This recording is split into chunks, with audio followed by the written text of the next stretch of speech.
Hey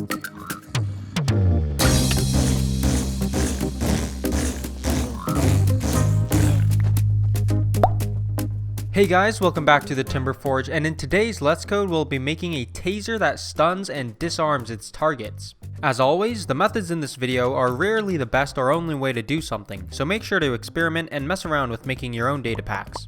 I'm starting by adding crafting recipes for my custom item. Click the card for a detailed tutorial for custom crafting in the default crafting table. On the site that generates recipe JSON files, which I'm using for the sake of time, I drag the items into the recipe pattern I wanted, and as usual, the result has to be a knowledge book.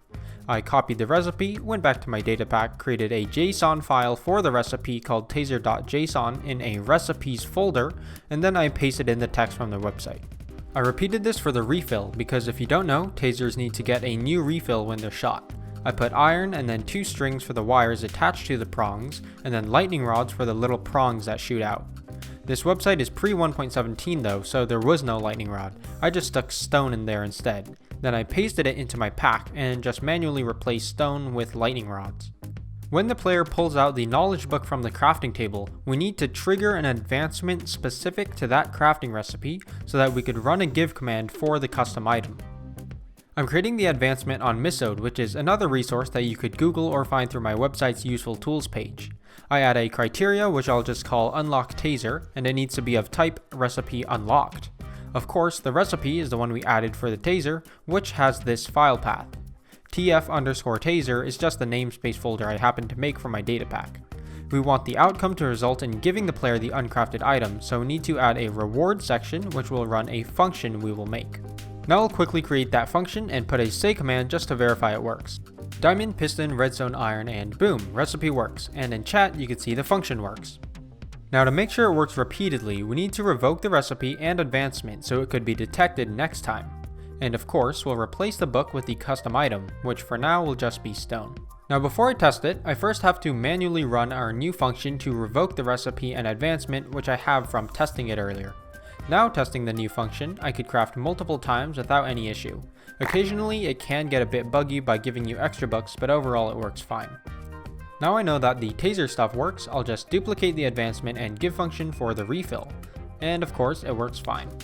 But obviously we don't want to give the player a piece of string, we want to give them a taser and taser refills. So in MC Stacker, I'm going to be creating a give command for a carrot on a stick, because that's the easy way to do right click detection. I set the name, made it unbreakable, gave it a custom model data of 782601 which I happen to use, and then gave it an item tag of taser1b to detect it later.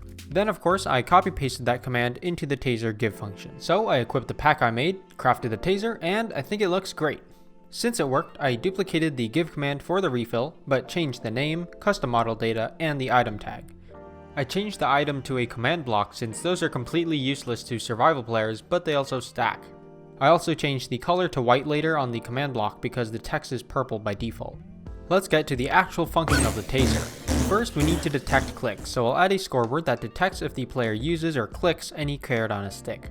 There are certain conditions which need to be met to initiate a shoot function, which are holding the taser, clicking the carrot on a stick, and having ammo. To detect all 3 of these, I'm going to be using an execute command, which first detects if the right click score is above 1. Then I use NBT to detect if the selected item is a carrot on a stick, and specifically the one with the item tag that we gave the taser. Finally, we detect if the player has an item with the tag of refill anywhere inside the inventory.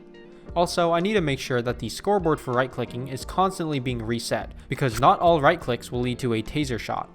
When I click with the taser, you can see that it properly plays the say command, and it doesn't work if I throw out the ammo or use a normal carrot on a stick. I could replace our say command with a shoot function. I've shown projectiles many times on my channel, and it's one of my favorite things to add to data packs, but I'm going to be using a slightly different method today which some of you might be familiar with, which is to use an instant Raycast. The basic concept works by running a function that runs itself at a more forward position until it needs to stop. I first made sure the shooting function would run at the player's eyes, and I put a bunch of play sounds into my function which makes the taser sound like this when you shoot it, which I made with a combination of a bunch of dying animals. I tried to make it kinda sound like the taser in Counter-Strike. I'm also running another function from here which will hold the actual Raycast command. The Raycast function is a single execute command. This one will start with if block air because I don't want the taser to go through walls. And then I made it run 0.1 blocks forwards and run itself again. This would repeat until it collides with the block, at which point the air detecting condition would fail. A firework particle command will let you see the Raycast in the air. Nice, our taser now shoots a beam, but right now it has a flat trajectory and an infinite range, which is not how this works. So first, I made sure that every time the Raycast ran, it was running at a bit of a down angle, kind of like gravity was affecting it. And to make sure the range is limited, I'll make a scoreboard that basically counts the distance it travels. I'm incrementing the distance value every time the Raycast calls itself, and that corresponds to 1/10 of a block each. I wanted a 5 block limit, so I added a detection to stop the Raycast at a score of 50. I also reset the score at that point so it could reset. Now this all perfectly stops the taser before it gets too far, but there is a small issue I missed which I'll get to later. To detect if the entity is what we want, I'll use an entity tag, which is basically a group of entities. I did this in the last Let's Code, so I'll just copy over that text file with its folder and delete the one I don't need.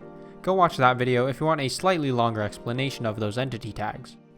I want the taser to stop if any entity that isn't on our mob list gets hit, so I added the detection for that in the Raycast, and I also added a say command just for testing. Now the issue with this detection is that it detects the shooter of the taser, which is me, and stops right away. Obviously we don't want that to happen. A super quick fix to this is to simply give the player immunity from tasers while that individual player's Raycast is occurring. I'm doing this by adding an entity tag in the shoot function and then removing it after either an entity is hit, the taser hits a block, or after the maximum distance is reached. A tag detection in the Raycast makes sure that only entities without the tag could be tased. I believe that the way that functions are executed would mean that even two players firing in the same tick would still be able to hit each other properly, because the tag would be removed before moving to the next player's shoot function. But maybe someone who's a bit more knowledgeable about the optimization or order of operations of functions could correct me if I'm wrong. When I went to test this, I found an issue that I accidentally glossed over earlier. When shooting a mob, it only said ouch every other shot, and displaying the distance scoreboard showed why. That score was not being reset every shot, and that's because I only made it reset when it reached the maximum distance. So, if it stopped at a wall or an entity, the distance wouldn't reset. Instead of adding even more detections, I decided to just run a function called reset if any of those Raycast ending conditions are met, i.e. if it hits a wall, entity, or if it runs out of range. In that function, I lumped together the immunity tag removal and also the distance reset commands. Now that it could detect the mob, we could tase it. Since the tasing effect isn't just going to be instantaneous like with a gun, bow, or other projectile weapon, I'm just going to be using a scoreboard to extend the duration of the tasing effect. I'll replace the say command with a scoreboard command that will set the score for scoreboard called tase time. With that addition, all mobs currently being tased will have a scoreboard value above 0, so I'll detect for that and run a new tasing function on all of those mobs. Within that function, a say command verifies it's working, and a scoreboard player's remove command makes sure that the tase only lasts as long as the initial score tells it to. I realized that I wanted to have more functions for the tasing feature, so I added a new folder to keep things organized. I added a start function that would run once when the mob is first tased, and a pulse function which would pulse until the tase was out. Apparently tasers last for 5 seconds, so I changed the duration to 100 ticks. Inside of the tase function, I called the start function only at the beginning of the tase, and ran the pulse in half second or 10 tick intervals. I wanted to give potion effects to the entity being tased, specifically to limit mobility because that's one of the main functions of a taser. I went with slowness and mining fatigue to prevent movement of the arms and legs, and also wither to do some damage. I used jump boost level 128 because that prevents jumping, but it's kinda weird because jumping on a slime block with that high jump boost launches the player or mob, so I wanted to try to prevent that with a block detection. And for some extra protection, I removed the jump boost if a player steps on a slime block while they're still being tased. Also, another thing I forgot to add was to make sure to clear one refill every time I took a shot. Another cool functionality I wanted to add to the taser was to force mobs and players to drop whatever they were holding. To do this, I'm going to run a function on players being tased if they are holding something, and I'll run it from the pulse function, so if the player grabs a new item, he'll be quickly forced to drop it. It works by first summoning a new item near to the player, reading the data of the item he's holding, copying it to that new summoned item, and then clearing the item he's holding. I first start by summoning the item, a basic stick, with an entity tag so future commands could recognize it. I also gave it a pickup delay so it couldn't be picked up right away. Then I used a data modify command which modified the data of the item we summoned, specifically its item NBT path, and it took the new information from the player's NBT data in their selected item slot. Then I went in-game to make a /item command that would replace my main hand item with air. Finally, I added a tag command to remove the taser drop entity tag from the item entity, cause not doing that could lead to weird behavior if a player is forced to drop multiple items. Testing the command by just running it on myself, you can see it took my hand item and put it onto the ground. And to make it a bit more dramatic, I'll add some motion data to the summoned item. Whoops, that was a bit too much. So I knew player hand items were specified in the NBT of the selected items path, but I had to check how it worked on mobs. I went to MC Stacker and made a summon command and found out it was stored in the hand items NBT path, specifically the first entry of the list. To get it working for them, I added another detection in the pulse function, but for non-players instead of players, and for the hand items path, not the selected item path.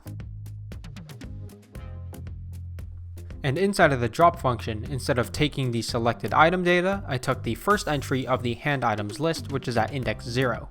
This is what the NBT path looks like for lists if you aren't familiar with it. The mob also drops his item now when he gets tased. There's two more things I want to add to make this taser more complete.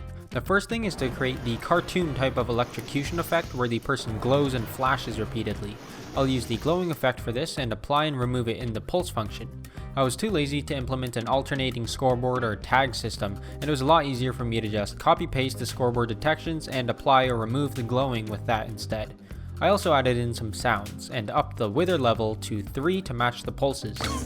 The second thing I wanted to do was to disorient the player even more by making him spin around and kinda spasm from the taser. I simply put a teleportation command into the pulse function that rotated the entity 220 degrees on the x-axis and a bit up on the y-axis. Now when I use the taser, the subject glows like they're being shocked in a cartoon and also spasms around to be disoriented. The last thing I wanted to do was to make a delay for the person shooting the taser so it couldn't just be spammed. I made a scoreboard for the cooldown, and then in the shoot function set it to 200 when the player used the taser.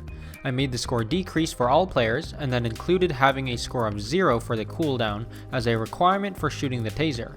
Also, don't forget to give players a starting value of 0. I used a pretty long cooldown to give the player being tasered a chance to escape before being tasered again, and also because reloading a taser isn't fast.